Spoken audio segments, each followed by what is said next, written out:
저놈 죽여라. 스크린 속에 그가 등장하자 극장안은 순식간에 욕설과 돌팔매질로 아수라장이 됩니다. 날카로운 눈매와 비릿한 미소.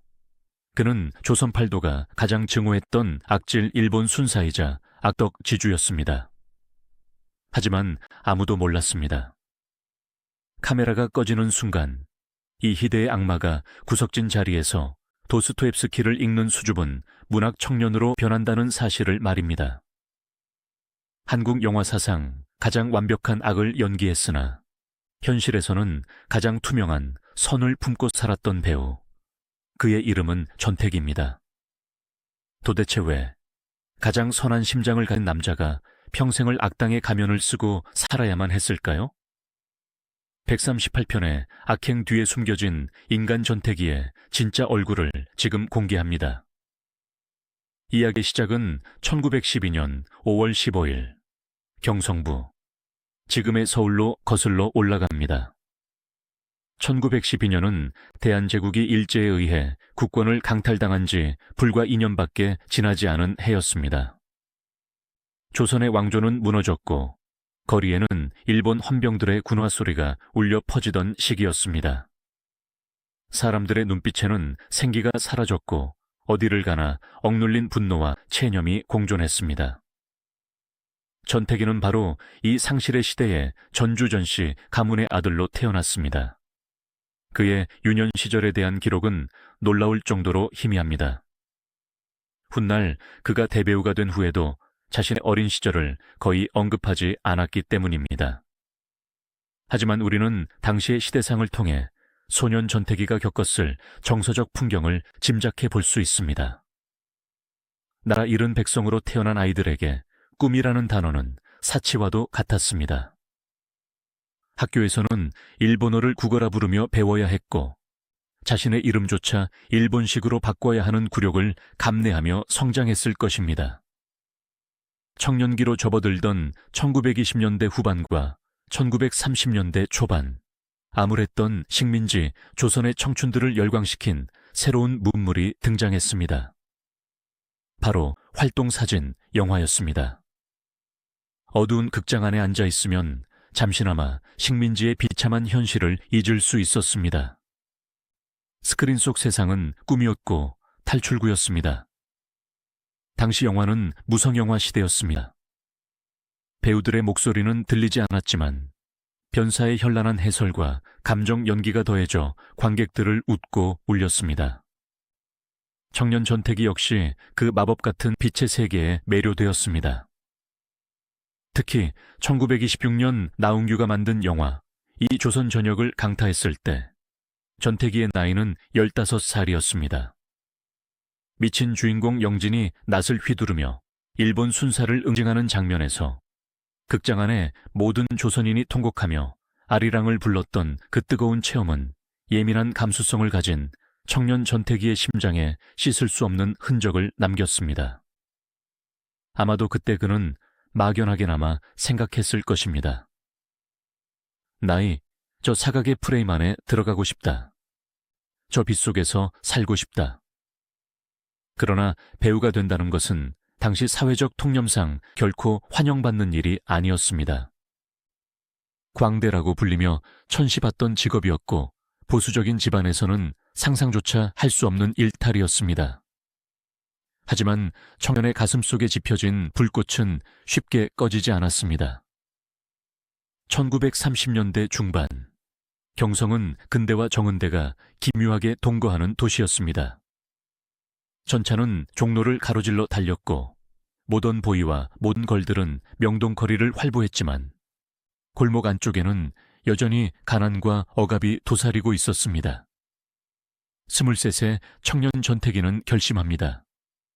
자신의 운명을 이 은막의 세계에 던지기로 말입니다. 그리고 1935년 그는 운명적인 만남을 갖게 됩니다. 바로 자신이 그토록 동경했던 조선 영화계의 거목 춘사 나웅규를 만나게 된 것입니다. 당시 나웅규는 단순한 영화 감독이나 배우를 넘어선 민족의 영웅과도 같은 존재였습니다. 그런 나웅규 앞에서 신인 배우 지망생 전태기가 섰을 때의 긴장감은 이루 말할 수 없었을 것입니다. 나홍규는 전태기의 얼굴을 유심히 뜯어보았습니다. 전태기는 당시 유행하던 미남형 배우들과는 거리가 멀었습니다. 피부는 거칠었고 눈매는 날카로웠으며 턱선은 고집스럽게 각져 있었습니다. 로맨스 영화의 주인공이 되어 여심을 흔들 만한 부드러운 인상은 결코 아니었습니다. 나홍규는 그 투박하고 강렬한 인상 속에서 무언가를 발견했습니다. 그것은 바로 시대의 어두운 이면을 표현할 수 있는 얼굴, 즉 악의 가능성이었습니다. 나홍규는 그에게 영웅이 될 관상은 아니지만 영웅을 빛나게 할 수는 있겠다고 말했습니다. 이 판단은 정확했습니다. 그리고 전태기 역시 자신의 위치를 빠르게 받아들였습니다. 그는 헛된 환상을 좇지 않았습니다. 자신이 꽃이 될 수 없다면 꽃을 피우기 위한 걸음이 되거나 혹은 그 꽃을 꺾으려 드는 가시덤불이 되겠다고 다짐했습니다. 그렇게 1935년 나홍규 감독의 영화 강 건너 마을을 통해 전태기는 공식적으로 영화 배우의 길에 들어섭니다. 그의 데뷔작 배역은 조선인 악덕 지주였습니다. 첫 영화, 첫 역할부터 그는 대중의 미움을 받는 자리에 섰습니다. 보통의 신인 배우라면 어떻게든 멋지고 정의로운 역할로 관객들에게 눈도장을 찍고 싶어 했을 것입니다. 하지만 전태기는 달랐습니다. 그는 악지주라는 역할을 맡아 마치 제 옷을 입은 것처럼 표독스럽게 연기했습니다. 소장농들을 착취하고 그들의 고열을 짜내며 비열하게 웃는 그의 연기는 신인이라고는 믿기지 않을 만큼 리얼했습니다. 관객들은 스크린 속의 그를 보며 주먹을 쥐었습니다. 데뷔작에서부터 그는 욕먹는 배우로서의 자질을 유감없이 발휘했습니다. 이어진 1936년, 그는 아리랑 3편에 캐스팅됩니다. 이번 역할은 더욱 치명적이었습니다. 바로 일제 순사보조 역이었습니다. 1930년대 후반은 일제의 탄압이 극에 달해 가던 시기였습니다. 조선인으로서 일본 순사의 앞잡이 노릇을 하는 보조원은 일본인 순사보다 더 큰 증오의 대상이었습니다. 동포를 팔아넘기고 일제에 기생하는 기생충 같은 존재. 배우로서 이런 역할을 맡는다는 것은 엄청난 용기가 필요한 일이었습니다. 길거리에서 돌을 맞을 수도 있었고 가족들에게조차 외면당할 수 있는 배역이었습니다. 그러나 전태기는 망설임 없이 순사 복장을 입었습니다. 그는 영화라는 예술이 완성되기 위해서는 절대적인 악이 존재해야 한다고 믿었습니다. 주인공의 고난이 깊어질수록 그 고난을 극복했을 때의 카타르시스는 커집니다. 그 고난의 깊이를 만드는 것이 바로 자신의 몫이라 생각했습니다. 그는 촬영장에서 철저하게 고립을 자처했습니다. 악역에 몰입하기 위해 동료 배우들과 농담을 주고받는 것도 피했습니다. 카메라 앞에 서면 그의 눈빛은 맹수처럼 변했습니다. 당시 촬영 현장을 지켜본 스태프들의 증언에 따르면 전태기가 순사 모자를 쓰고 세트장에 나타나면 엑스트라 배우들조차 겁을 먹고 슬금슬금 피했다고 합니다. 그는 단순히 대사를 읊는 것이 아니라 그 시대가 뿜어내는 공포 그 자체가 되려고 했습니다. 아리랑 3편이 상영되던 날, 극장 안은 분노로 들끓었습니다. 관객들은 전태기가 등장할 때마다 야유를 퍼부었고 어떤 이는 스크린을 향해 침을 뱉기도 했습니다.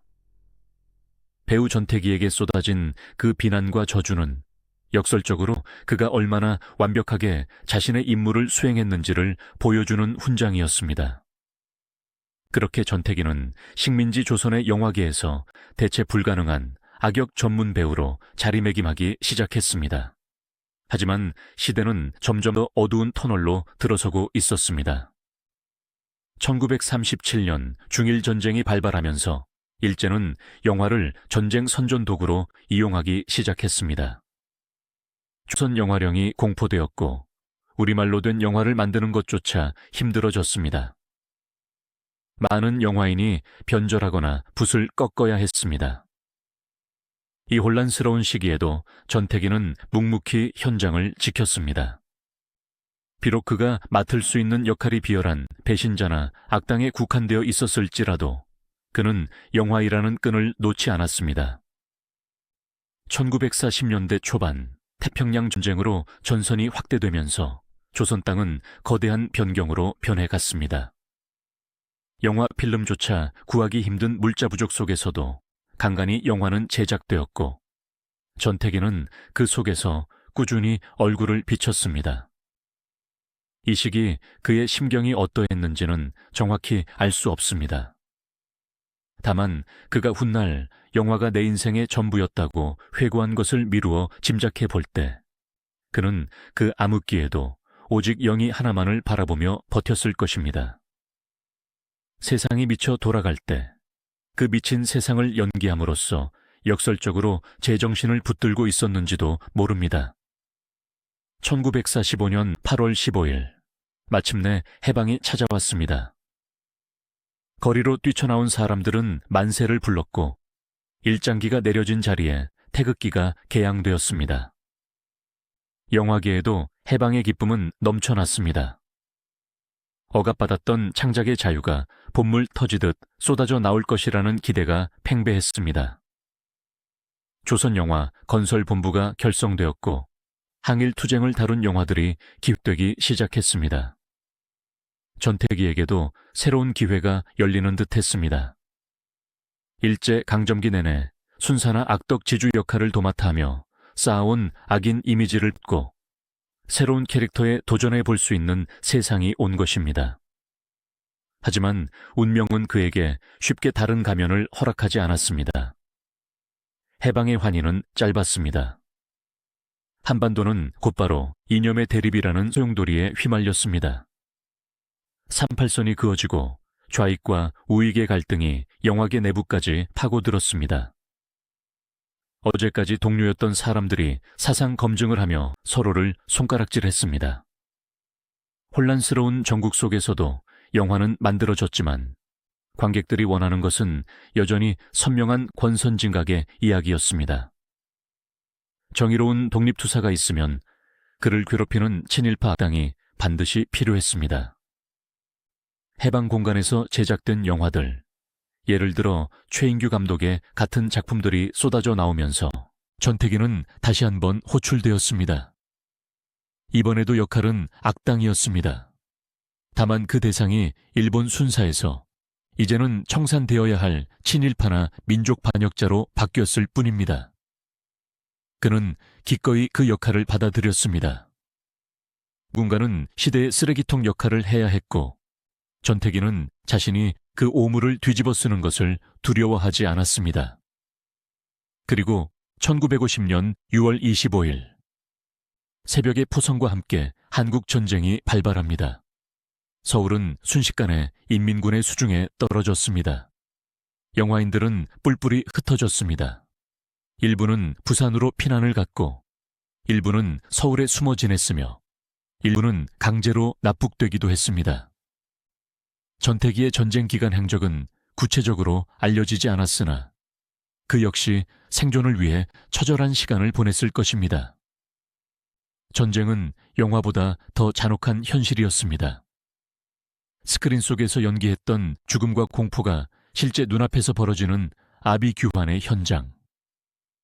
3년여의 전쟁은 국토를 폐허로 만들었지만 아이러니하게도 전쟁이 끝난 후 한국 영화는 새로운 르네상스를 맞이할 준비를 하고 있었습니다. 폐허 위에서 사람들은 더욱더 이야기에 굶주려 했고 극장은 고통스러운 현실을 잊게 해주는 마취제와도 같았습니다. 전쟁이 멈춘 1953년 휴전 협정이 체결되고 서울로 환도한 영화인들은 다시 카메라를 들었습니다. 충무로는 다시 활기를 찾기 시작했습니다. 그리고 1955년 전태기의 연기 인생에 있어 그리고 한국 영화사에 있어 기념비적인 작품 하나가 탄생합니다. 바로 이강천 감독의 입니다.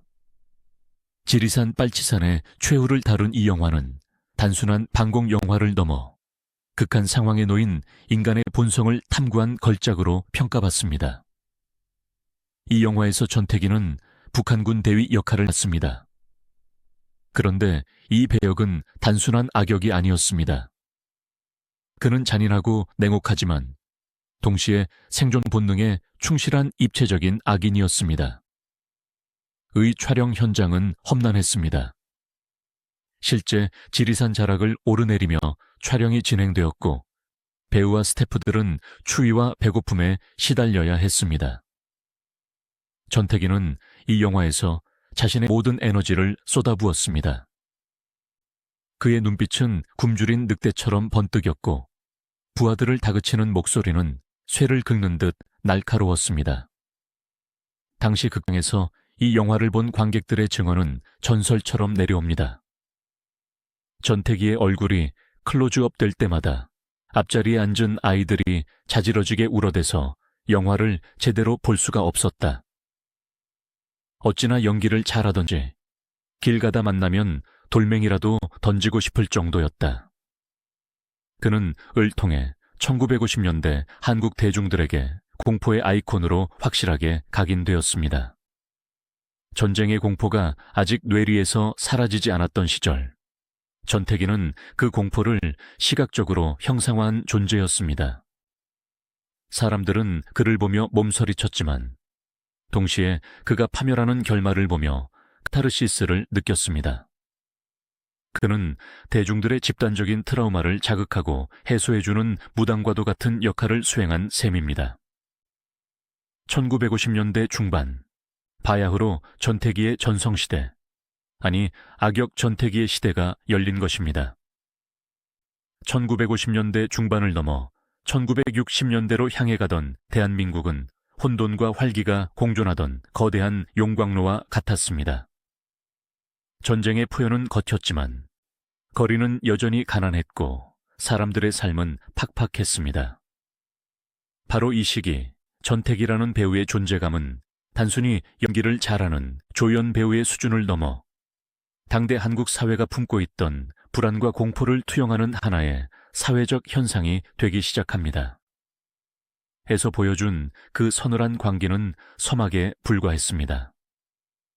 충무의 모든 감독은 시나리오에 악당이 등장하면 묻지도 따지지도 않고 전태기의 이름을 적어 넣었습니다.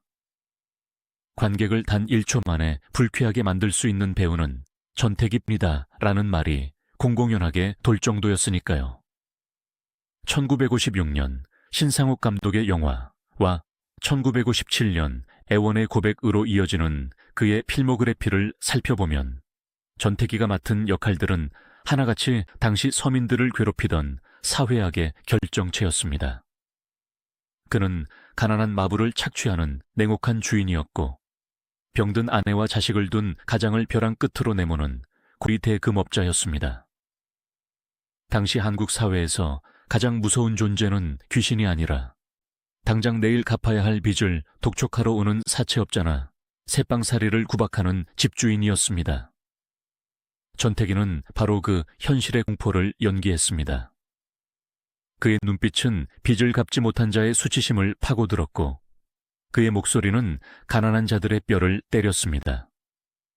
1958년 신상옥 감독의 또 다른 문제작에서 그는 미군 부대 주변을 맴도는 양공주와 밀수꾼들 사이에서 기생하는 범죄 조직의 일원으로 분합니다. 폐허가 된 서울과 미군의 풍요가 기형적으로 뒤섞인 공간, 그곳에서 욕망을 위해 타인을 짓밟는 그의 모습은 전후 한국 사회에 일그러진 자화상이기도 했습니다. 관객들은 스크린 속 전태기를 보며 욕을 퍼부었지만 사실 그 욕설은 부조리한 세상을 향한 비명이기도 했습니다.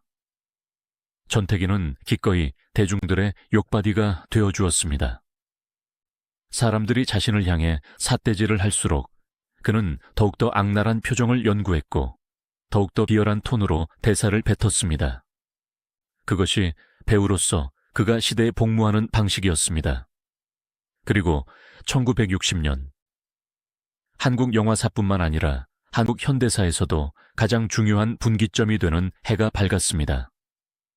4월 19혁명으로 독재 정권이 무너지고 사회 전반에 민주화의 열망과 현실 비판적 시각이 쏟아져 나오던 그때 유현목 감독의 불세출의 걸작 오발탄이 세상에 나왔습니다.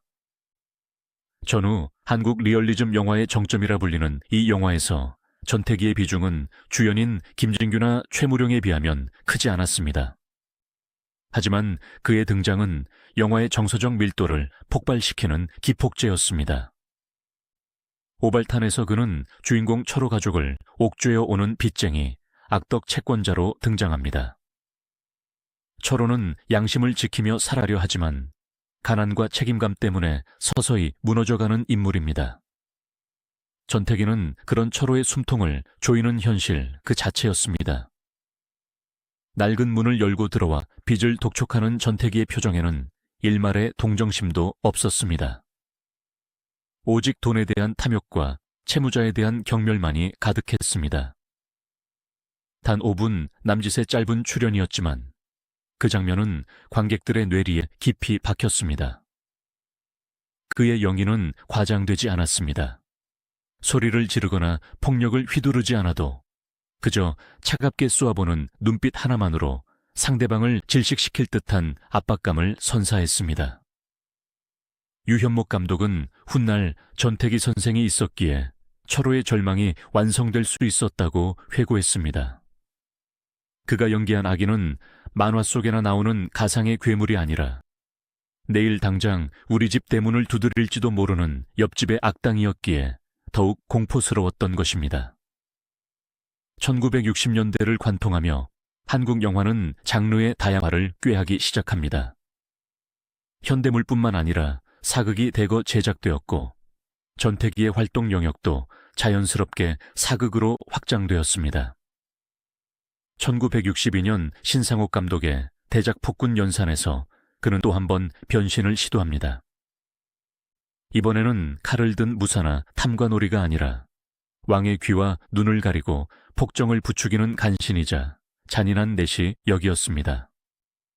현대물의 악역이 거칠고 직선적이었다면 사극에서의 전태기는 음습하고 교활했습니다. 구중궁궐의 어둠 속에서 낮게 깔리는 그의 목소리는 왕을 파멸로 이끄는 뱀의 혀와 같았습니다. 그는 권력에 기생하여 사리사욕을 채우는 인간 군상의 추악함을 섬뜩하리만큼 완벽하게 묘사해냈습니다. 이처럼 1950년대 후반부터 1960년대 중반까지 전태기는 말 그대로 소처럼 일했습니다. 1961년에만 10여 편의 영화에 출연했고 1963년, 1966년 등 굵직한 작품들에 잇따라 이름을 올렸습니다. 에서는 부패한 시장 상인 두목 역을 맡아 생존을 위해 서로를 물어뜯는 밑바닥 인생들의 비정한 세계를 그려냈습니다. 33년이라는 활동기간 동안 138편이라는 다작은 그가 얼마나 감독들에게 신뢰받는 배우였는지를 증명합니다. 주연 배우는 스케줄이나 이미지 관리를 위해 작품을 가리지만 조연, 특히 악역 전문 배우였던 전태기는 부르는 곳이면 어디든 달려갔습니다. 그는 자신의 연기가 영화의 배경이 되고 밑거름이 되는 것을 주저하지 않았습니다. 자, 그런데 여기서 우리는 스크린 밖으로 나와 카메라 뒤편의 인간 전태기를 들여다보아야 합니다. 대중들은 영화 속 이미지만을 보고 그를 피도 눈물도 없는 독종, 성격 파탄자, 술과 여자를 밝히는 남봉꾼일 것이라고 제멋대로 상상했습니다. 실제로 당시 연예계 주변에는 근거 없는 루머들이 안개처럼 피어올랐습니다.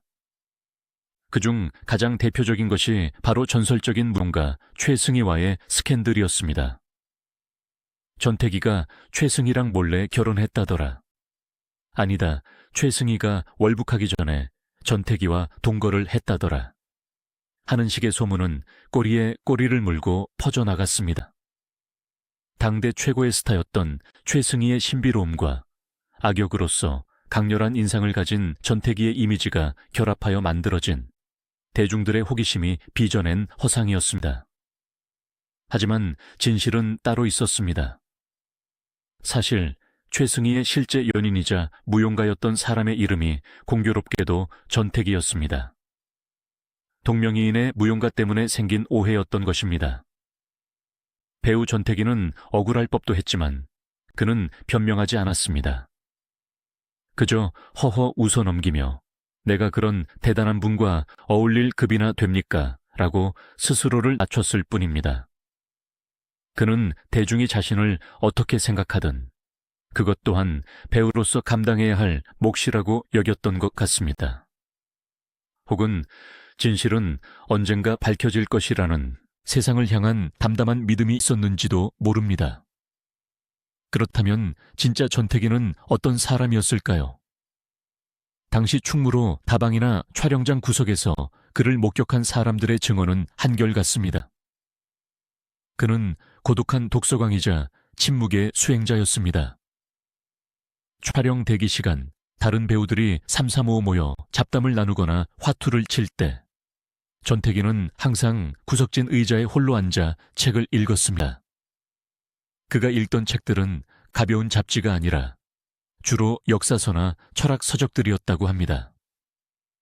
악당의 분장을 한 채 피칠갑을 한 의상을 입고 도스토옙스키나 사마천의 사기를 읽고 있는 전태기의 모습, 상상이 되십니까? 그 이질적인 풍경이야말로 전태기라는 인간의 깊이를 보여주는 단면입니다. 신상옥 감독은 회고록에서 전태기를 이렇게 묘사했습니다. 그는 촬영장에서 가장 예의 바른 신사였다. 감독인 나에게도 막내 스태프에게도 항상 존댓말을 썼고 자신의 촬영분이 끝나도 다른 배우들의 연기를 방해하지 않으려 발소리조차 죽여서 걸어 나갔다. 악역을 연기하기 위해 온갖 험한 표정을 짓다가도 컷! 소리가 나면 언제 그랬냐는 듯 순박한 눈빛으로 돌아와 수고하셨습니다. 라며 고개를 숙이는 배우. 후배들이 연기가 안 풀려 쩔쩔매고 있으면 조용히 다가가 어깨를 토닥여주며 눈에 힘을 좀 빼게. 진짜 무서운 건 힘을 줬을 때가 아니라 힘을 뺐을 때 나오는 법이야라고 나지막이 조언을 건네던 선배. 그것이 동료들이 기억하는 전태기의 진짜 얼굴이었습니다. 1960년대 중반을 넘어서며 한국 영화계는 또 한 번의 변화를 맞이합니다. 컬러 TV 방송의 시작이 예고되고 있었고 젊고 새로운 감각을 지닌 배우들이 대거 등장하면서 세대교체의 바람이 불기 시작했습니다. 신성일, 엄앵란 콤비가 청춘 영화의 붐을 일으켰고 영화의 트렌드는 무거운 리얼리즘에서 가볍고 화려한 로맨스로 옮겨가고 있었습니다. 이러한 변화 속에서 1930년대부터 활동해온 굵은 선과 비장미를 가진 9세대 배우들의 설자리는 조금씩 좁아지고 있었습니다. 전태기 역시 이 흐름을 감지하고 있었습니다. 섭외 전화는 조금씩 줄어들었고 그에게 주어지는 배역의 비중도 점차 작아졌습니다. 하지만 그는 조급해하지 않았습니다. 배우는 밀물처럼 왔다가 썰물처럼 가는 것이라는 자연의 이치를 그는 강에서 낚싯대를 들이며 이미 깨닫고 있었던 것일까요? 1966년, 1967년 그는 여전히 현장에 있었지만 그의 마음은 서서히 정리의 시간을 가지고 있었는지도 모릅니다. 그리고 1968년 그는 김기덕 감독의 영화 예외에 출연합니다. 이 영화는 3명의 여성이 겪는 각기 다른 사랑과 배신을 다룬 멜로드라마였습니다. 이 영화가 자신의 마지막 은막 출연작이 될 것이라는 사실을 그때 그는 알고 있었을까요? 영화 여의 촬영을 마친 어느 날 그는 조용히 짐을 챙겨 촬영장을 떠났습니다. 여느 때처럼 스태프들에게 수고들 했소라는 짧은 인사를 남기고 말이죠. 그것이 끝이었습니다. 그 후로 어떤 영화 포스터에서도 어떤 영화의 엔딩 크레딧에서도 전태기라는 이름 3글자를 찾아볼 수 없게 되었습니다. 은퇴식도 없었습니다. 그동안 사랑해 주셔서 감사합니다. 라는 흔한 인사말도 없었습니다. 그는 마치 연극이 끝난 무대 뒤로 사라지는 배우처럼 혹은 안개가 걷히듯 스르륵 영화계에서 자취를 감췄습니다. 33년 동안 138편의 영화에서 한국 영화의 허리를 지탱했던 거목치고는 너무나도 조용하고 전태기다운 퇴장이었습니다. 세상 사람들은 바쁜 일상 속에서 그가 사라졌다는 사실조차 금세 잊어버렸습니다. 스크린 위에서는 그토록 시끄러운 악당이었던 그가 떠날 때는 세상에서 가장 조용한 사람이 되어 사라진 것입니다. 그렇게 1968년 배우 전태기의 일막이 내리고 인간 전태기의 이막, 길고 긴 고독의 시간이 시작되었습니다. 화려한 조명이 꺼진 후 서울의 한 귀퉁이 낡은 집에서 시작된 그의 노년은 과연 어떤 모습이었을까요? 우리가 알지 못했던 잊혀진 30년의 세월. 그 침묵의 시간 속으로 이제 발걸음을 옮겨보려 합니다. 1969년의 새해가 밝았을 때 서울의 풍경은 예전과 다를 바 없이 분주했습니다. 전차의 종소리는 여전히 종로를 울렸고 명동의 인파는 어깨를 부딪히며 거리를 메웠습니다. 하지만 서울 중구 조동의 한 낡은 골목길 안쪽, 전태기의 시간은 세상의 속도와는 정반대로 흐르기 시작했습니다. 30년 넘게 그를 감싸고 있던 화려한 조명과 카메라의 열기, 그리고 관객들의 함성과 야유가 사라진 자리에 찾아온 것은 거대한 침묵이었습니다. 그것은 마치 폭풍우가 휩쓸고 지나간 뒤의 바다처럼 고요하고도 두려운 정막이었습니다. 배우로서의 은퇴는 단순히 직업을 그만두는 것이 아니었습니다. 그것은 매일 아침 눈을 뜰 때마다 자신을 증명해야 했던 전태기라는 이름의 무게를 내려놓는 일이자 동시에 존재의 이유를 상실하는 과정이기도 했습니다. 은퇴 직후에 그는 마치 길을 잃은 아이처럼 보였을지도 모릅니다. 수십 년간 새벽부터 밤늦게까지 촬영장을 오가며 빡빡하게 짜인 스케줄대로 움직이던 그에게 하루 24시간을 온전히 자신의 의지대로 채워야 하는 자유는 낯설고 어색한 형벌과도 같았습니다. 아침에 눈을 떠도 갈 곳이 없다는 사실, 전화벨이 울리지 않는다는 사실, 대본을 외우기 위해 밤을 새우지 않아도 된다는 사실. 이 모든 것이 그에게는 안식이 아니라 공허함으로 다가왔을 것입니다.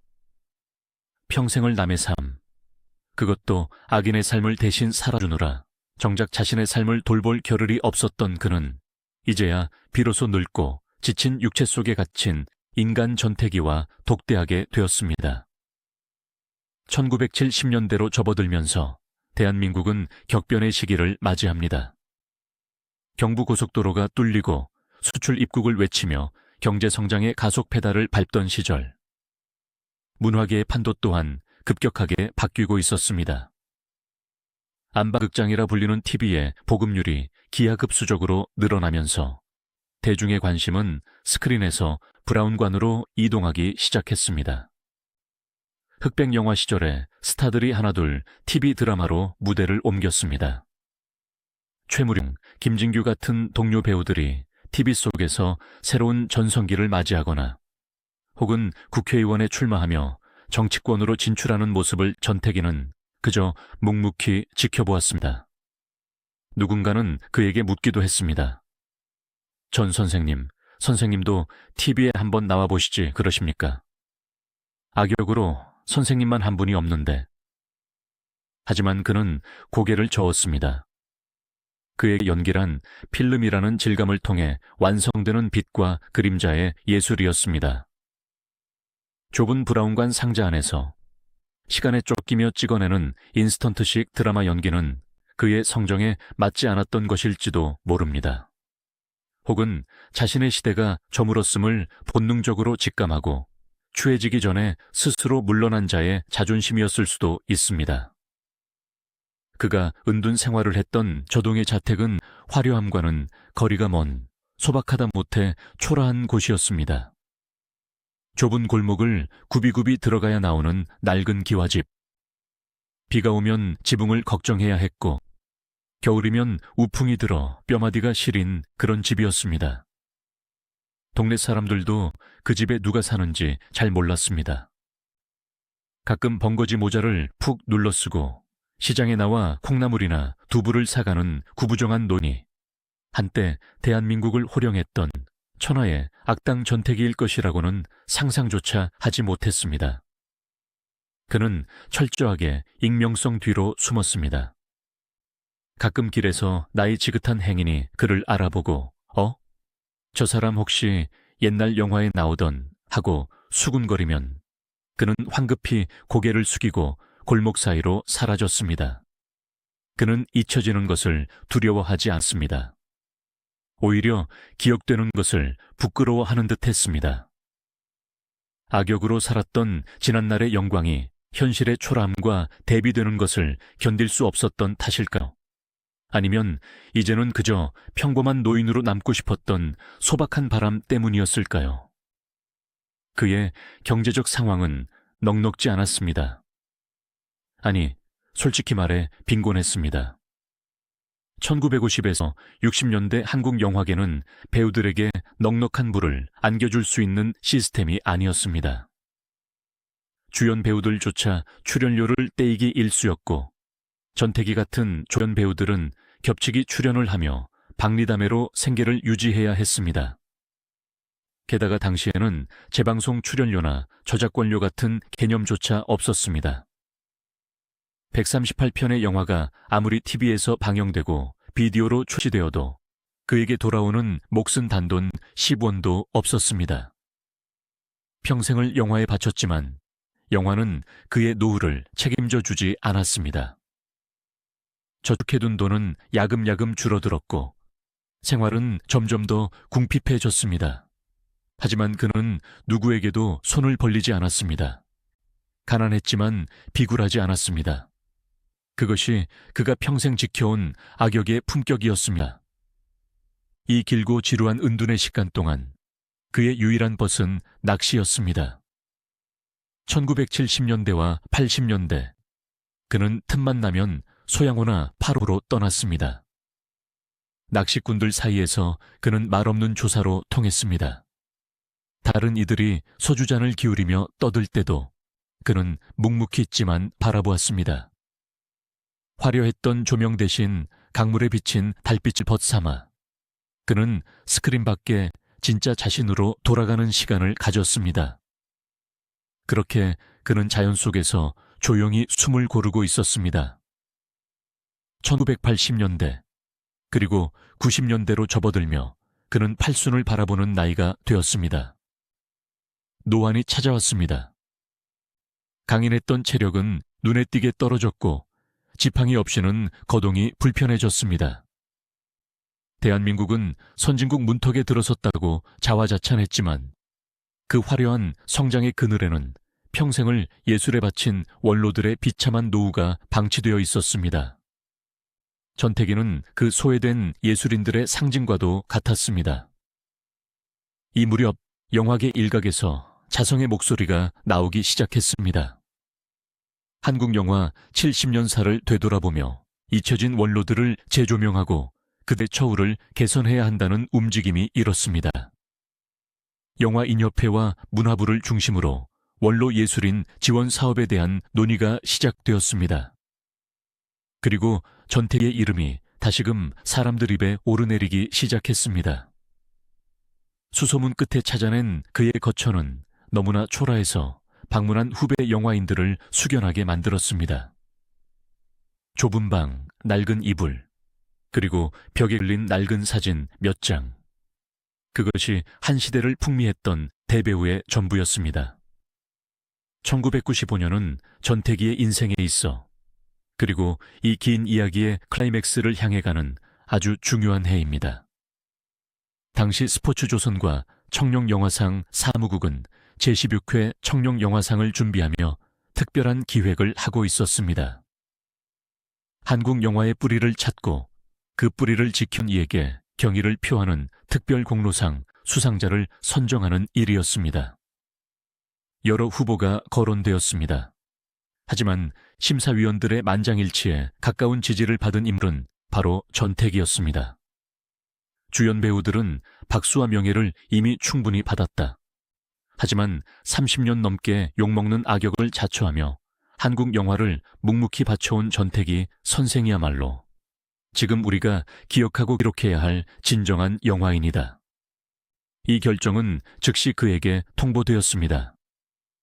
전화를 받은 전택이의 반응은 어땠을까요? 처음에는 믿지 못했을 것입니다. 나 같은 늙은이에게 무슨 상이냐며 손사래를 쳤을지도 모릅니다. 30년 가까이 잊혀진 채 살아온 그에게 세상이 다시 손을 내민다는 것은 낯설고도 두려운 일이었을 테니까요.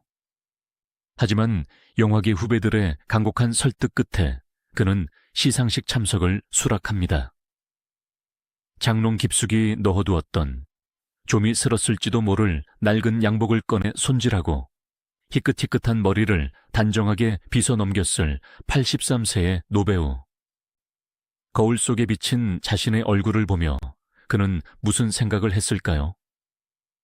그 얼굴에는 더 이상 스크린을 찢어밟길 듯한 살기는 없었습니다. 대신 세월의 풍파가 만들어낸 깊은 주름과 모든 것을 관조하는 듯한 온화한 눈빛만이 남아있었습니다. 그것은 악마의 가면을 벗고 비로소 드러난 성자의 얼굴이었습니다. 1995년 12월의 어느 겨울밤, 서울의 화려한 국립극장. 레드카펫 위로 당대 최고의 스타들이 쏟아져 들어왔습니다. 최민수, 김혜수, 박중훈. 젊고 아름다운 별들의 축제. 그 화려한 불빛 사이로 지팡이를 짚은 노구의 전태기가 들어섰습니다. 카메라 플래시가 터졌지만 대부분의 젊은 기자들은 그가 누구인지 몰라 어리둥절했습니다. 하지만 그 자리에 있던 원로 영화인들과 중견 감독들은 자리에서 일어나 그를 맞이했습니다. 어떤 이의 눈에는 눈물이 고였습니다. 그것은 단순히 한 노인에 대한 예우가 아니었습니다. 한국 영화의 고난했던 역사, 그 가시밭길을 맨발로 걸어온 성우자에 대한 존경과 속죄의 눈물이었습니다. 시상식장은 열기로 가득 찼습니다. 화려한 축하 공연이 끝나고 드디어 특별 공로상 시상 순서가 되었습니다. 무대 뒤 대기실, 전태기는 마른 입을 죽이며 긴장된 표정으로 자신의 차례를 기다리고 있었습니다. 33년 동안 138번이나 섰던 카메라 앞이지만 이날만큼은 데뷔 시절의 신인 배우처럼 가슴이 뛰었을 것입니다. 이것은 연기가 아니었으니까요. 짜여진 각본도 연출된 조명도 없는 인간 전태기로서 생애 처음이자 마지막으로 세상의 중심에 서는 순간이었으니까요.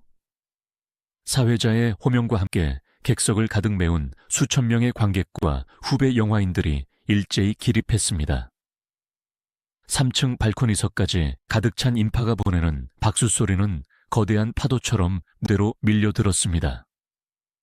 그 우레와 같은 함성 속에서 전태기는 자리에서 천천히 일어났습니다. 83세의 노구.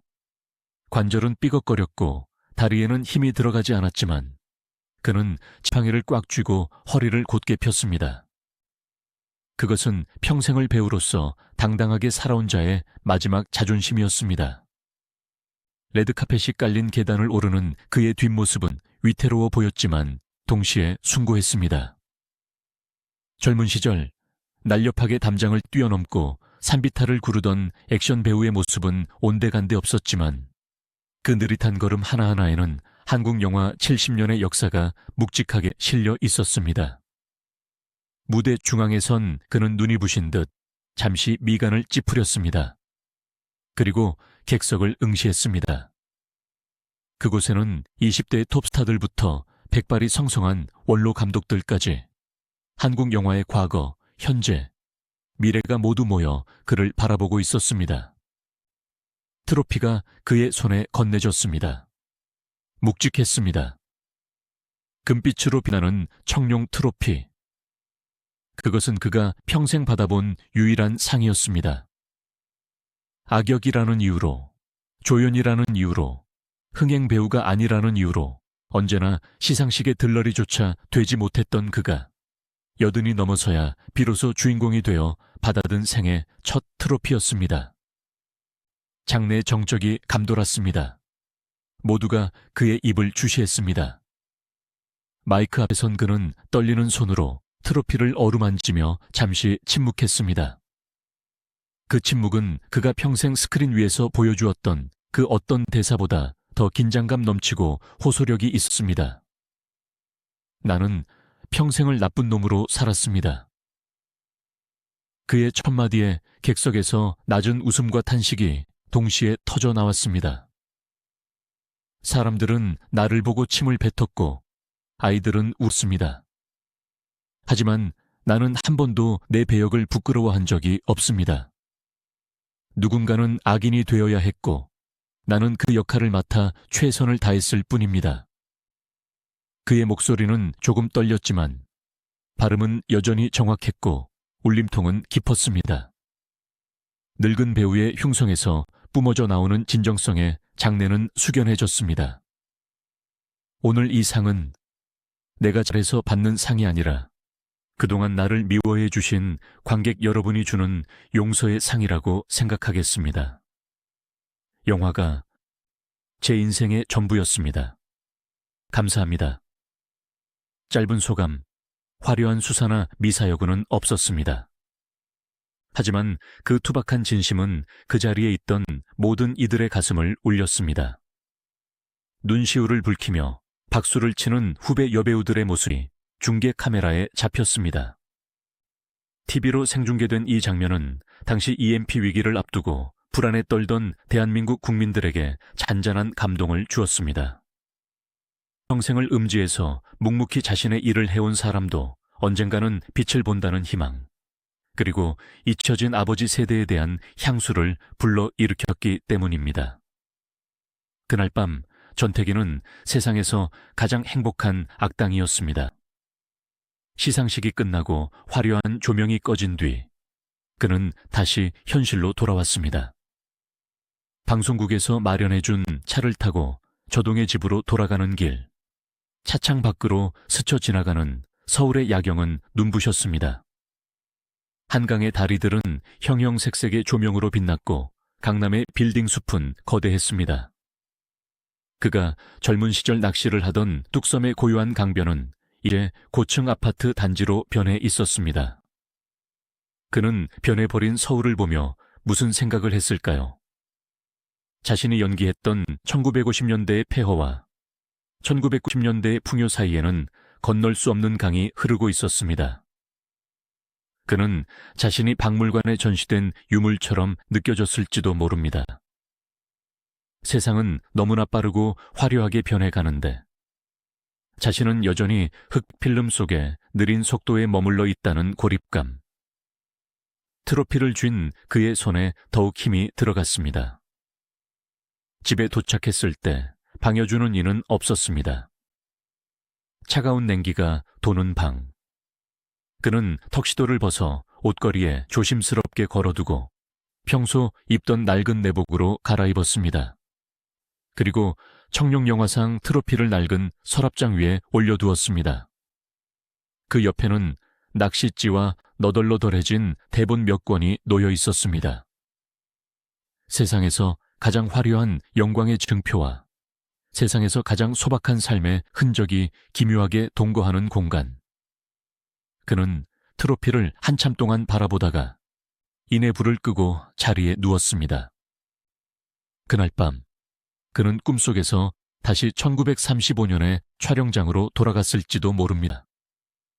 나운규 감독이 레디, 고를 외치고 젊은 전태기가 눈을 부라리며 악역 연기를 시작하는 그 뜨거웠던 현장으로 말입니다. 1996년 새해가 밝았습니다.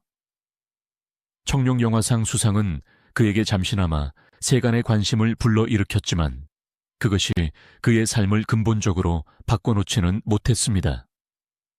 며칠간 기자들의 전화가 오고 인터뷰 요청이 있었지만 곧 잠잠해졌습니다. 대중의 냄비 같은 관심은 금세 식어버렸고 그는 다시 잊혀진 노인으로 돌아왔습니다. 하지만 변화가 아주 없었던 것은 아닙니다. 문화체육부에서 시행한 예술인 복지제도의 대상자로 선정되어 매달 소액의 생활보조금을 받게 된 것입니다. 큰 돈은 아니었지만 수입이 전무했던 그에게는 생명줄과도 같은 돈이었습니다. 쌀을 사고 연탄을 드리고 병원비를 낼 수 있는 최소한의 안전장치가 마련된 셈입니다. 그는 나라에서 주는 이 돈을 받을 때마다 내가 평생 영화를 찍어서 세금도 제대로 못 냈는데 늙어서 폐만 끼치는 것 같아 미안하다고 주변에 말하곤 했습니다.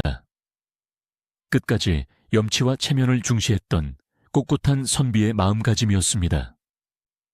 1996년과 1997년 전태기의 건강은 급격히 나빠졌습니다.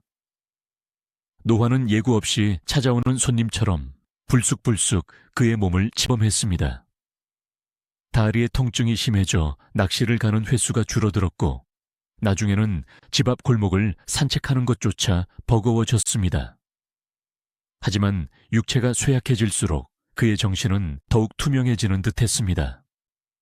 그는 방 안에 누워 라디오를 듣거나 옛날 신문 스크랩을 뒤적이며 시간을 보냈습니다. 이 시기 그는 자신의 영희 인생을 복귀하는 시간을 가졌던 것으로 보입니다. 가족들의 전언에 따르면 그는 가끔 혼잣말로 대사를 웅얼거렸다고 합니다. 이놈들아, 내 돈 내놔라. 안 그러면 내 놈들 집을 다 불살라 버릴 테다. 그것은 이나에서 했던 악독한 대사들이었습니다. 치매 증상이 아니었습니다. 그는 맑은 정신으로 자신이 평생 해왔던 연기의 호흡을 잊지 않기 위해 혹은 자신의 존재를 확인하기 위해 끊임없이 연습을 했던 것입니다. 목소리는 예전처럼 우렁차지 않았고 쉰소리가 섞여 나왔지만 그 눈빛만은 여전히 살아있었습니다. 죽는 순간까지 배우로 남고 싶었던 그의 처절한 몸부림이었습니다. 1997년 11월 대한민국은 건국 이래 최대 위기를 맞습니다. 바로 IMF 외환위기입니다. 국가부도 사태가 선언되고 기업들이 줄도산하고 수많은 가장이 거리로 내몰렸습니다. TV뉴스에서는 연일 우울한 소식이 쏟아졌습니다. 금 모으기 운동이 시작되었고 사람들의 표정에는 절망과 공포가 가득했습니다. 저동의 낡은 방에서 뉴스를 듣던 전태기는 묘한 기시감을 느꼈을 것입니다. 1950년대 전쟁 직후의 폐허, 1960년대 보릿고개의 가난. 그가 평생 영화 속에서 그려냈던 그 비참하고 잔혹한 현실이 1990년대 말에 다시 재현되고 있었으니까요. 그가 연기했던 악덕 채권자들이 현실 세계에 넘쳐나기 시작했습니다. 빚을 갚지 못해 야반도주하는 사람들, 가족이 해체되는 비극들. 영화 오발탄의 상황이 30년의 세월을 뛰어넘어 현실이 된 것입니다. 전태기는 이 상황을 어떻게 바라보았을까요? 평생 악을 연기하며 사회의 부조리를 고발했던 그에게 다시금 반복되는 역사의 비극은 남다른 아픔으로 다가왔을 것입니다. 세상은 변하지 않는구나. 여전히 사람들은 고통받고 누군가는 그 고통을 이용해 배를 불리는구나. 병상에 누운 그는 천장을 바라보며 긴 한숨을 내쉬었을지도 모릅니다. 자신의 연기가 단순히 오락이 아니라 시대를 비추는 거울이었음을 뼈저리게 실감하면서 말입니다. 1997년 겨울은 유난히 추웠습니다. IMF 한파까지 겹쳐 사람들의 마음은 꽁꽁 얼어붙었습니다. 전태기의 기력은 하루가 다르게 쇠잔해졌습니다. 이제는 혼자 힘으로 일어나는 것조차 힘겨워졌습니다. 식사량은 눈에 띄게 줄어 미음 몇 숟가락을 겨우 넘기는 정도였습니다. 하지만 그는 고통을 호소하지 않았습니다. 간병을 하던 가족이나 조카가 어디 아픈 데는 없냐고 물으면 그저 고개만 가로저을 뿐이었습니다. 그는 죽음이 가까이 왔음을 직감하고 있었던 것 같습니다. 죽음을 대하는 그의 태도는 그가 즐겨했던 낚시와 닮아 있었습니다. 물고기가 미끼를 물 때까지 조용히 기다리듯 그는 다가오는 마지막 순간을 담담하게 그리고 품위 있게 기다리고 있었습니다. 그해 겨울, 낚시 잡지 한 권이 배달되었습니다. 그는 떨리는 손으로 잡지를 펼쳤습니다. 겨울 낚시터의 풍경이 담긴 사진들이 있었습니다. 눈 덮인 호수, 얼음 구멍 사이로 들이온 낚싯대. 그는 사진을 손으로 쓰다듬었습니다. 차가운 얼음의 감촉이 손끝에 전해지는 듯 했습니다. 가고 싶구나. 그가 남긴 몇 안 되는 말 중 하나였습니다. 그것은 단순히 낚시터에 가고 싶다는 의미를 넘어 모든 짐을 내려놓고 자연으로 돌아가고 싶은 영원한 안식을 향한 갈망이었을 것입니다. 배우 전태기. 138편의 영화에서 그는 수백 명을 죽이고 수천 명을 괴롭히고 온갖 악행을 저질렀습니다. 하지만 그 모든 것은 허구였습니다. 현실에 그는 개미 한 마리 죽는 것도 저어했을 만큼 마음 여린 사람이었습니다. 그는 평생 가짜 악을 연기하며 진짜 선을 지키려 했던 사람인지도 모릅니다. 세상의 모든 증오를 자신이 뒤집었음으로써 관객들에게는 정의의 승리라는 카타르시스를 선물하고 싶었던 희생양. 그것이 바로 악역 전태기의 본질이었습니다. 1998년이 밝아오고 있었습니다. 20세기의 끝자락, 그리고 전태기의 생의 마지막 해가 시작되었습니다. 창문 틈으로 들어오는 겨울바람이 문풍지를 떨게 했습니다. 방 안의 공기는 차가웠지만 그의 머리맡에는 1995년에 받은 청룡 영화상 트로피가 여전히 금빛으로 빛나고 있었습니다. 그 빛은 마치 꺼져가는 생명의 불씨를 지키려는 듯 어둠 속에서 은은하게 그를 비추고 있었습니다. 이제 대본의 마지막 장, 엔딩 크레딧이 올라갈 시간이 다가오고 있었습니다. 그의 숨소리가 조금씩 거칠어지기 시작했습니다. 하지만 그의 표정은 그 어느 때보다 평온했습니다. 마치 촬영이 끝나고 분장을 지운 뒤 수고했습니다 라고 말하며 집으로 돌아가려는 배우의 얼굴처럼. 그는 조용히, 아주 조용히 자신의 마지막 컷을 준비하고 있었습니다. 아무도 주목하지 않는 카메라조차 없는 그 좁은 방에서 그는 생애 가장 진실한 연기, 죽음이라는 배역을 맞이할 준비를 마쳤습니다. 1998년 2월의 마지막 밤이 지나고 3월의 첫날이 밝아오고 있었습니다. 겨울의 끝자락이라 하지만 바람에는 여전히 날선 한기가 서려 있었습니다. IMF 외환위기라는 거대한 태풍이 휩쓸고 간 대한민국의 봄은 잔인할 만큼 더디게 오고 있었습니다. 거리에는 실직자들의 한숨이 깔려 있었고 사람들의 발걸음은 무거웠습니다. 세상이 온통 먹구름에 덮여 있던 그 시기, 서울 중구 저동의 낡은 단독주택방 한 칸에도 짙은 어둠이 내려앉아 있었습니다. 그 어둠 속에서 한 노인이 가쁘숨을 몰아쉬고 있었습니다. 한국 영화 70년사를 온몸으로 증언해 온 배우 전태기의 생명시계가 서서히 멈춰가고 있었습니다. 방 안은 고요했습니다. 째깍거리는 벽시계 소리와 노인의 거친 숨소리만이 공간을 채우고 있었습니다. 그는 며칠째 식음을 전폐한 상태였습니다. 물 한 모금 넘기는 것조차 버거운 육신이었지만 그의 정신만은 마지막 촛불처럼 위태롭게, 그러나 선명하게 타오르고 있었습니다. 죽음을 앞둔 사람의 눈에는 지나온 삶이 주마등처럼 스쳐간다고들 합니다. 그 순간 전태기의 눈앞에는 어떤 풍경들이 펼쳐지고 있었을까요?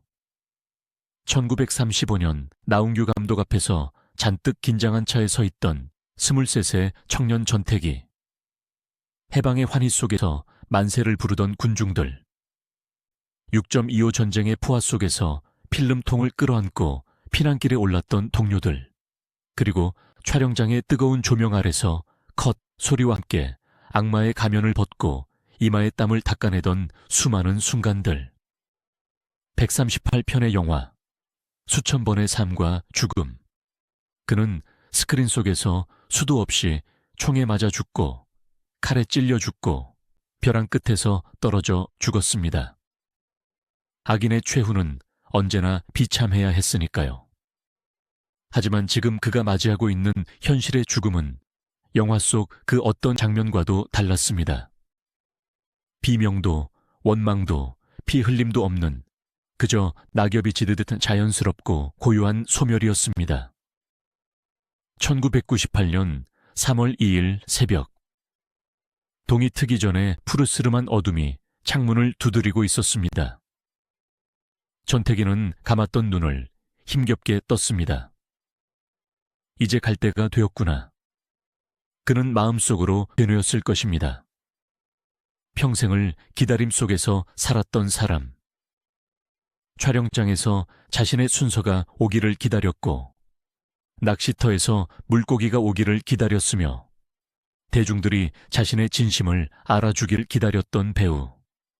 이제 그는 생의 마지막 기다림을 끝내려 하고 있었습니다. 죽음이라는 이름의 거대한 물고기가 자신의 낚싯바늘을 무는 순간을 그는 두려움 없이 받아들였습니다. 그의 뇌리에 마지막으로 스친 생각은 무엇이었을까요? 1955년 촬영, 당시 지리산의 차가운 바람이었을까요? 아니면 1995년 청룡영화상 시상식에서 쏟아지던 눈부신 박수 소리였을까요? 어쩌면 그 모든 영광과 회한을 뒤로하고 그저 아무도 없는 조용한 강가에 홀로 앉아 찌를 바라보는 평화로운 풍경이었을지도 모릅니다. 그는 입가에 희미한 미소를 머금었습니다. 그것은 악역 전태기가 평생 보여주었던 비열한 조소가 아니라 인간 전태기가 보여줄 수 있는 가장 순수하고 평온한 미소였습니다. 오전 10시경, 가족이 방으로 들어왔을 때 그는 이미 숨을 거둔 뒤였습니다. TV는 꺼져 있었고 방 안의 공기는 차갑게 식었었습니다. 향년 86세. 한국 영화계의 거목은 그렇게 1998년 3월 2일 봄이 오는 길목에서 조용히 쓰러졌습니다. 그의 죽음은 너무나도 정적이었습니다. 요란한 기계음도, 의사들의 다급한 외침도 없는 자택에서의 임종. 그것은 평생을 남을 돋보이게 하는 조연으로 살며 자신의 삶을 철저히 감추어왔던 그에게 가장 어울리는 엔딩 씬이었습니다. 하지만 그의 죽음 뒤에 찾아온 현실은 너무나 쓸쓸하고 비정했습니다. 당신은 IMF 사태로 온 나라가 패닉 상태에 빠져 있던 때였습니다. 매일 아침 신문 일면에는 대기업의 부도 소식과 실업자들의 비극적인 사연이 도배되고 있었습니다. 사람들은 당장 먹고 사는 문제에 치여 왕년의 스타가 세상을 떠났다는 소식에 귀를 기울일 여유가 없었습니다. 장례식장은 서울 적자병원 연간실에 마련되었습니다. 1990년대 말 스타들의 장례식장은 을의 수많은 취재진과 동료 연예인들 그리고 울음을 터뜨리는 팬들로 인산인해를 이루곤 했습니다. 하지만 전태기의 빈소는 텅 비어 있었습니다. 썰렁하다 못해 냉기가 돌 정도였습니다. 가족들은 조촐하게 장례를 치르기로 했습니다. 그것이 고인의 뜻이기도 했습니다. 내 죽음을 널리 알리지 마라. 피해 끼치기 싫다. 평소 그의 성품대로였습니다. 영화계에도 공식적으로 부고를 돌리지 않습니다. 소식을 듣고 아름아름 찾아온 몇몇 원로 영화인들과 그를 기억하는 소수의 올드 팬들만이 빈소를 지켰습니다. 하얀 국화꽃 몇 송이만이 덩그러니 놓인 제단 위.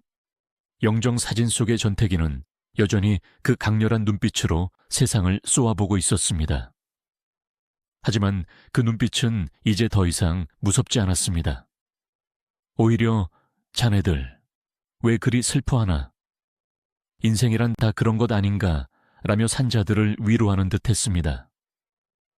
조문을 온 한원로 감독은 영정 앞에서 소주잔을 기울이며 이렇게 탄식했다고 합니다. 형님, 영화 속에서는 천하를 호령하는 악당이시더니 가실 때는 어찌 이리도 쓸쓸하게 가십니까? 세상이 참 야속합니다. 그 많던 관객들은 어디 가고 형님 혼자 이렇게 누워 계십니까? 그의 탄식은 텅 빈 장례식장의 벽에 부딪혀 공허하게 메아리 쳤습니다. 138편의 영화에 출연하며 한국 영화의 황금기를 이끌었던 주역의 마지막 치고는 너무나도 초라한 대접이었습니다.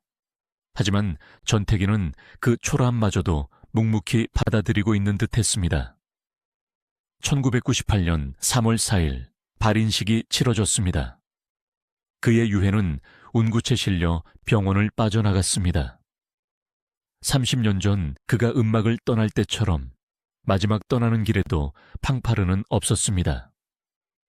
그가 평생을 살았던 서울의 거리, 그가 그토록 사랑했던 영화관들이 즐비한 충무로 거리를 지나 그는 한 줌의 재가 되어 자연으로 돌아갔습니다. 다음 날 조간신문 한 구석에 짤막한 기사가 실렸습니다. 조선일보 부고란 단 3줄의 문장이었습니다.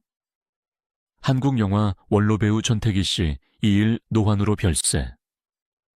향년 86세. 1935년 데뷔해 피아골, 오발탄 등 100여 편 출연. 그의 86년 인생, 33년의 연기 열정, 138편의 필모그래피가 단오십자, 남짓한 활자로 압축되어 사라졌습니다. 바로 옆면에는 경제위기를 다룬 특집 기사가 대문짝만하게 실려 있었습니다. 시대의 비극 속에서 한 개인의 위대한 역사는 그렇게 소리 없이 묻혔습니다. 하지만 이것이 끝이 아니었습니다. 필름통 속에 잠들었던 그의 영혼은 디지털이라는 새로운 시대를 만나 비로소 긴 잠에서 깨어날 준비를 하고 있었습니다. 그렇게 전태기는 세상에서 잊혀졌습니다. 1998년의 봄은 그 어느 때보다 잔인하게 지나갔습니다. 사람들은 생존을 위해 몸부림쳐고 과거를 돌아볼 틈이 없었습니다. 흑백 영화 시대의 영웅들은 하나둘 역사의 뒤양일로 사라졌고 새로운 세기의 컬러풀한 스타들이 그 자리를 메웠습니다. 전태기의 이름은 영화 데이터베이스의 깊은 곳에 화석처럼 묻혀버린 듯 했습니다. 그러나 여러분, 죽음은 끝이 아닙니다. 육체는 소멸했지만 그가 남긴 잔상은 사라지지 않았습니다. 전태기라는 배우가 남긴 138개의 그림자는 필름통 속에 잠들어 있다가 누군가 꺼내주기를 기다리고 있었습니다. 진정한 평가는 관 뚜껑을 덮은 뒤에 시작된다고 했던가요? 그가 떠나고 강산이 2번이나 변한 2015년 지금 우리는 왜 다시 전태기를 호출하는 것일까요? 그가 떠난 빈자리는 생각보다 컸습니다. 그가 사라진 후 한국 영화계에는 수많은 악역이 등장했습니다. 하지만 전태기처럼 보는 것만으로도 압도적인 공포를 주면서 동시에 시대의 아픔을 대변하는 페르소나를 가진 배우는 다시 나오지 않았습니다. 후배 배우들은 그를 흉내낼 수는 있었지만 그가 가진 시대의 눈빛은 흉내낼 수 없었습니다. 전태기의 악역은 단순한 연기가 아니라 일제 강점기와 전쟁, 그리고 독재와 가난이라는 한국 근현대사의 질곡이 빚어낸 결정체였기 때문입니다. 1998년 전태기라는 거목이 쓰러진 후 한국 사회는 마치 질주하는 기관차처럼 21세기를 향해 달려왔습니다.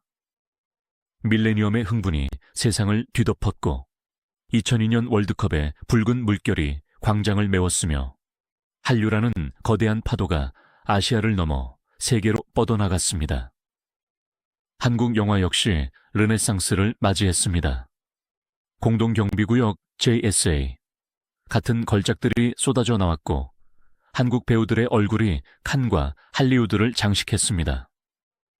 화려한 디지털 시대, 4K 해상도와 CG로 무장한 현대 영화의 홍수 속에서 흑백 필름 속에 갇힌 전태기의 존재는 영원히 잊혀지는 듯했습니다. 사람들은 더 이상 낡고 비가 내리는 화면, 지직거리는 사운드의 고전 영화를 찾지 않는 것처럼 보였습니다.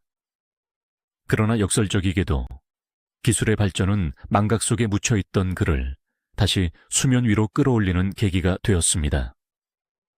2000년대 중반부터 시작된 한국영상자료원의 고전영화 디지털 복원 사업은 전태기의 디지털 부활을 알리는 신호탄이었습니다. 곰팡이가 슬고 식초 냄새가 진동하던 낡은 필름통들이 하나둘 열렸습니다.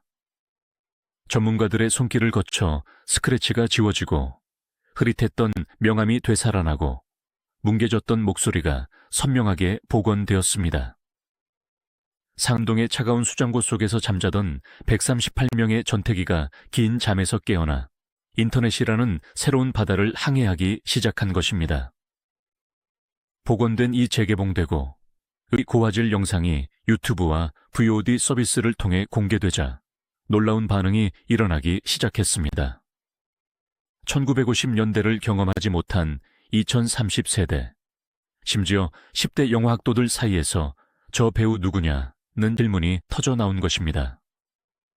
그들은 전태기의 연기에서 촌스러움이 아닌 시대를 앞서간 모던함을 발견했습니다. 당시 대부분의 배우가 연극조의 과장된 발성과 몸짓에 의존하고 있을 때 전태기는 놀라울 정도로 절제된 연기를 보여주었기 때문입니다. 그는 소리를 지르기보다 침묵했고 팔을 휘두르기보다 눈썹 하나를 까딱이는 것으로 감정을 표현했습니다. 요즘 말로 하면 힘을 뺀 연기, 미니멀리즘 연기의 원형을 보여준 셈입니다. 젊은 관객들과 영화 평론가들은 인터넷 커뮤니티와 블로그, 유튜브에 전태기에 대한 분석글을 올리기 시작했습니다. 이 아저씨, 눈빛이 요즘 누아르 영화 악당보다 더 살벌하다. 목소리 톤이 긁히는 듯하면서도 딕션이 정확해서 소름 돋는다. 한국의 크리스토퍼 리 혹은 잭 팰런스다라는 찬사가 이어졌습니다. 그가 생전 그토록 듣고 싶었을지도 모를, 그러나 악역이라는 이유로 듣지 못했던 영희 그 자체에 대한 호평이 그가 죽은 지 10년, 20년이 지나서야 쏟아지기 시작한 것입니다. 특히 2010년대 이후 한국 영화계에 매력적인 악역 열풍이 불면서 전태기는 재평가의 중심에 서게 됩니다. 의 김윤석, 악마를 보았다의 최민식, 의 윤계상과 손석구로 이어지는 K-무비 빌런의 계보를 거슬러 올라가다 보면 그 맨 꼭대기에 전태기라는 거대한 뿌리가 박혀 있음을 부인할 수 없게 된 것입니다. 후배 배우들은 인터뷰에서 악역 연기를 연구할 때 전태기 선생님의 영화를 찾아본다고 고백하기 시작했습니다. 그는 단순히 나쁜 짓을 하는 캐릭터가 아니라 악역에게도 품격과 아우라가 필요함을 증명한 최초의 배우였습니다. 영화 평론가 정성일은 한 칼럼에서 전태기를 이렇게 회고했습니다. 그는 스크린의 공기를 바꾸는 배우였다. 그가 등장하면 화면의 온도가 3도쯤 떨어지는 것 같았다. 이것은 기술이 아니라 배우가 타고난 기질과 후천적인 고독이 결합해야만 나올 수 있는 마법이다. 이 평가는 정확했습니다. 전태기의 서늘함은 영희 학원에서 배울 수 있는 것이 아니었습니다. 그것은 식민지의 서름과 전쟁의 참혹함, 그리고 그 모든 시대를 묵묵히 견뎌낸 인간의 내면 깊은 곳에서 우러나오는 진짜 어둠이었기에 2025년의 관객들에게도 시공간을 초월한 공포와 전율을 전달할 수 있었던 것입니다. 또한 그의 사생활에 대한 재조명 작업도 이루어졌습니다. 그가 생전 철저히 숨겼던 낚시광으로서의 면모, 촬영장에서 보여주었던 신사적인 태도, 그리고 쓸쓸했던 말년의 모습이 방송 다큐멘터리와 유튜브 콘텐츠를 통해 알려지면서 대중들은 그에게 연민을 느끼기 시작했습니다. 영화에서는 천하의 죽일 놈이었는데 실제로는 저렇게 외롭고 순수한 사람이었다니. 이러한 반전 매력은 그를 단순한 옛날 배우에서 스토리가 있는 예술가로 격상시켰습니다. 사람들은 이제 그를 미워하는 것이 아니라 그가 짊어졌던 악역의 무게를 이해하고 위로하고 싶어 했습니다.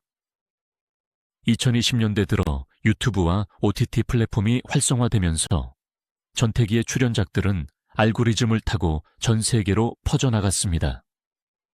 한국 고전 영화 채널에 올라온 나 영상에는 영어, 스페인어, 베트남어, 아랍어 등 다양한 언어의 댓글이 달립니다. 이 영화의 악당은 믿을 수 없을 정도로 대단하다. 저 무서운 눈을 가진 배우는 누구인가? 외국인들 눈에도 전태기의 카리스마는 유효했습니다. 가장 한국적인 얼굴을 가진 악당이 가장 세계적인 공포를 전달하고 있는 셈입니다. 여기서 우리는 흥미로운 가정을 하나 해볼 수 있습니다. 만약 전태기가 1990년대가 아니라 2020년대에 활동했다면 어땠을까요? 넷플릭스 오리지널 시리즈의 메인 빌런으로 전 세계를 강타하지 않았을까요? 칸 영화제 레드카펫에서 그 특유의 묵직한 미소를 지으며 카메라 세례를 받지 않았을까요? 시대를 너무 앞서 태어났기에 혹은 너무 촉박한 시대에 태어났기에 그는 국민 악역기라는 좁은 우리 안에 갇혀 있어야 했는지도 모릅니다. 하지만 그는 불평하지 않았습니다. 주어진 시대, 주어진 배역 안에서 최선을 다해 불꽃을 태웠습니다. 그 불꽃의 잔영이 너무나 강렬해서 70년이 지난 지금도 우리의 망막에 뚜렷하게 남아있는 것입니다. 2025년 현재 한국영상자료원 파주보존센터의 한권왕습 수장고. 그곳에는 전태기의 육성이 담긴 필름들이 영구 보존되고 있습니다. 그가 죽어서 한 줌의 재가 되어 자연으로 돌아간 것과는 달리 그의 목소리와 표정은 디지털 데이터로 변환되어 영생을 얻었습니다. 이제 누구도 그를 욕하지 않습니다. 아이들도 그를 보고 울지 않습니다. 대신 경이로운 눈빛으로 그를 바라봅니다. 이것이야말로 배우가 누릴 수 있는 최고의 영광이자 그가 평생 감내했던 고독에 대한 뒤늦은 그러나 가장 확실한 보상이 아닐까요? 우리는 이제 그의 영의 인생을 관통했던 철학적인 질문 앞에 섭니다. 악이란 무엇인가? 그리고 그 악을 연기한다는 것은 무엇인가? 전태기에게 악역은 단순한 밥벌이가 아니었습니다. 그것은 세상의 부조리를 고발하는 가장 강력한 수단이었습니다. 착한 주인공이 정의를 외칠 때보다 악랄한 전태기가 약자를 짓밟을 때 관객들은 분노하며 정의의 필요성을 더 절실하게 느꼈습니다. 그는 스스로 공공의 적이 됨으로써 역설적으로 사회의 도덕성을 환기시키는 다크 히어로의 역할을 수행했던 것입니다.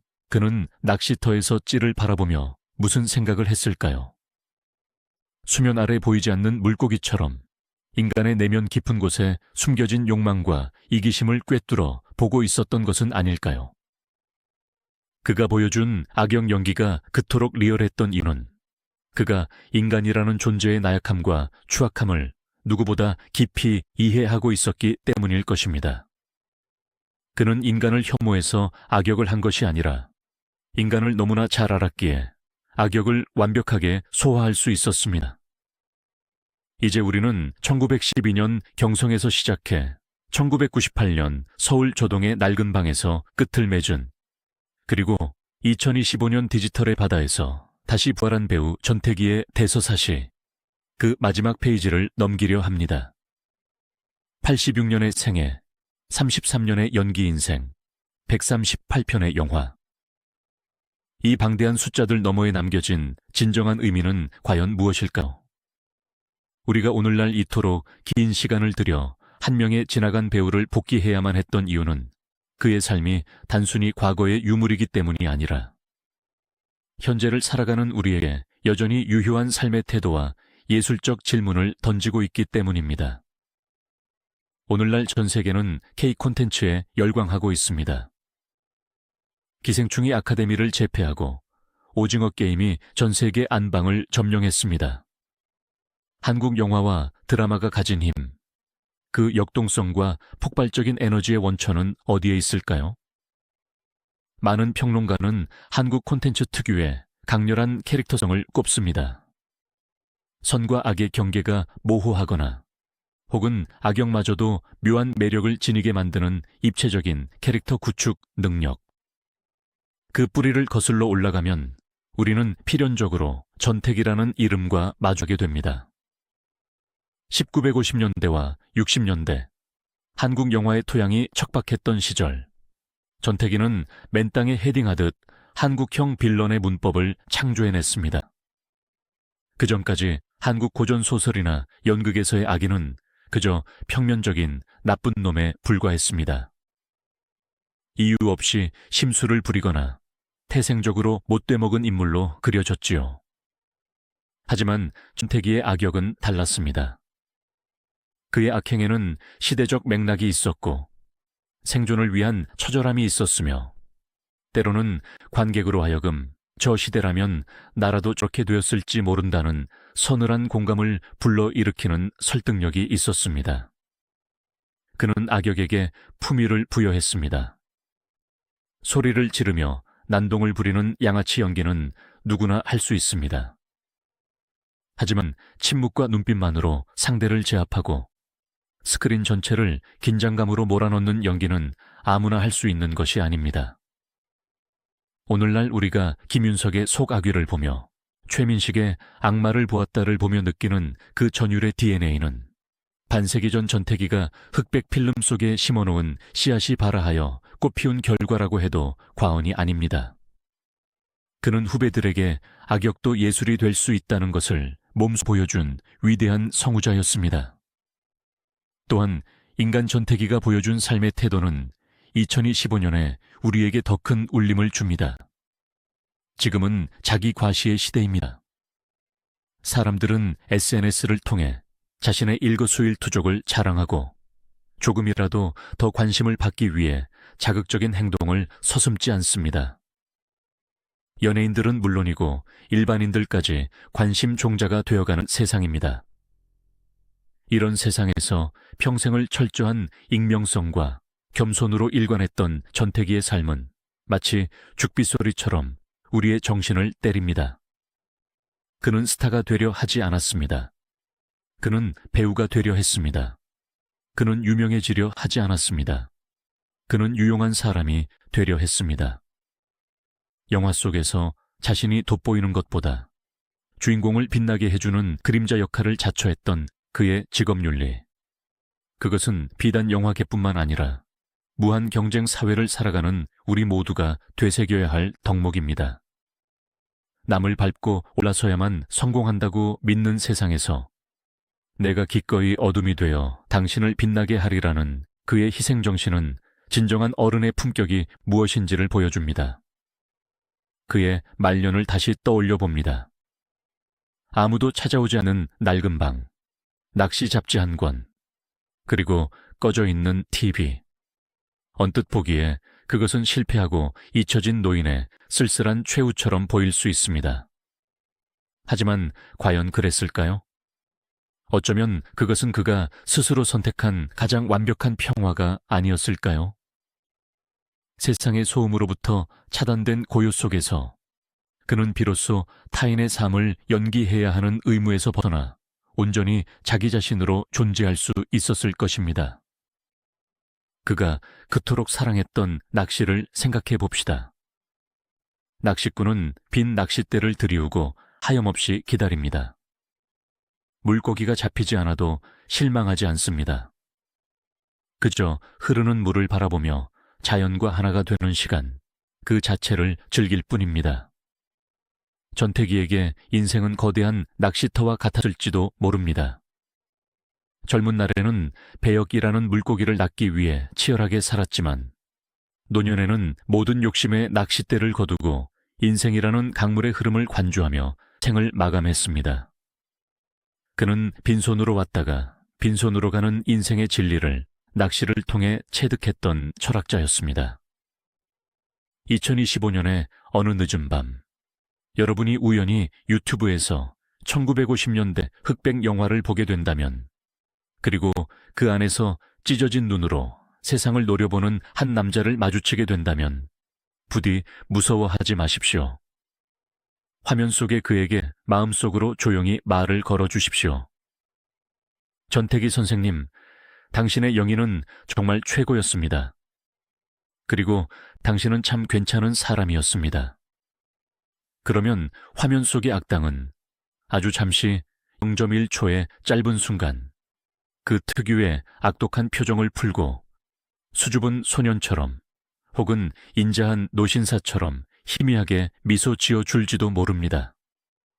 악마의 가면을 쓴 성자, 침묵의 거인, 한국 영화의 영원한 그림자, 배우 전태기, 그의 이름 석자를 그리고 그가 온몸으로 써내려간 치열했던 영희 인생을 우리 모두의 기억 속에 영구히 저장하며 이 긴 이야기를 마칩니다. 그동안 이 긴 시간 여행을 함께해 주신 여러분, 대단히 감사합니다. 영화는 끝났지만 우리의 삶은 계속됩니다. 전태기 선생님이 그토록 사랑했던 영화처럼 여러분의 인생도 매 순간이 빛나는 명장면으로 가득 채워지기를 진심으로 기원합니다. 안녕히 계십시오.